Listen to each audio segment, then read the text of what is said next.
हर हर महादेव, जय भोलेनाथ। नमस्कार, मैं साधना पांडे मार्गदर्शन पे आपका स्वागत करती हूँ।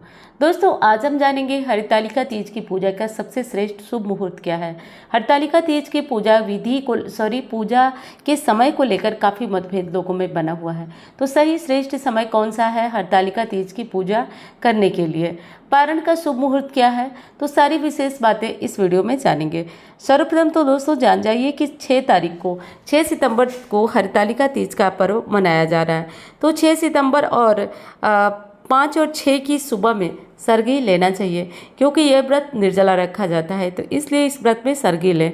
सरगी में आप सुबह 3 से 3:30 के बीच चाय, पानी, दूध, फल, जो भी चीज़ें लेना चाहें आप ले लीजिए। और लेने के बाद अब आपका व्रत प्रारंभ हो गया। इसके बाद से आप कुछ भी मुंह में नहीं डालेंगे।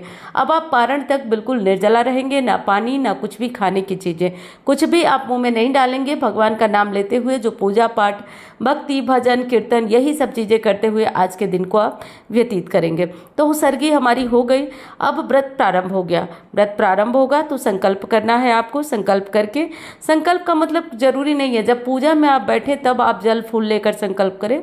आप मानसिक रूप से भगवान से प्रार्थना कर लें कि हे प्रभु, हे भगवान, आज मेरा व्रत निर्जला व्रत है। आप हमारे पति को जो है दीर्घायु बनाइए, या जो मन में मनोकामना है, या फिर भगवान से कहिए कि परिवार के ऊपर अपनी कृपा दृष्टि बनाए रखें। ऐसा बोलते हुए व्रत आपका मन ही मन बोल दीजिए, हो गया संकल्प।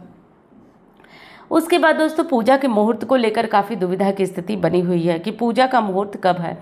तो देखिए, हरितालिका तीज में विशेष जो पूजा होती है वो शाम को संध्या के समय होती है। अब दिक्कत ये आ रही है कि बहुत सारे लोग हैं जो ऐसा मानते हैं कि तीज यानी कि तीज जो तिथि है वो 3:21 पर 6 तारीख को 6 सितंबर को ख़त्म हो रही है, और 3:21 के बाद जो है चतुर्थी तिथि प्रारंभ हो जा रही है। तो कुछ लोगों का मानना है कि चतुर्थी तिथि प्रारंभ होने से पहले ही हरितालिका तीज की पूजा संपन्न कर लेना चाहिए, परंतु ऐसा नहीं है दोस्तों। पूजा आप शाम को करिए। हरितालिका तीज की पूजा शाम को प्रदोष काल में 6:45 के बाद से आप कर सकते हैं।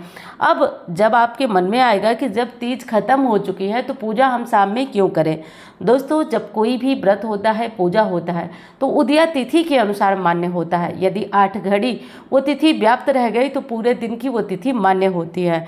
तो ऐसे में हरितालिका तीज ही पूरे दिन मान्य होगी। तो शाम के समय प्रदोष काल में रात्रि जागरण जो भी चीज़ें हैं वो किया जाएगा। इसमें चतुर्थी का कोई मान नहीं रहेगा।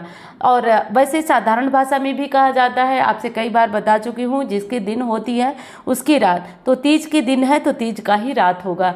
तो पूजा पाठ और पूजा मुहूर्त इसी विधि से आपको करना है, बिल्कुल भी घबराना नहीं है।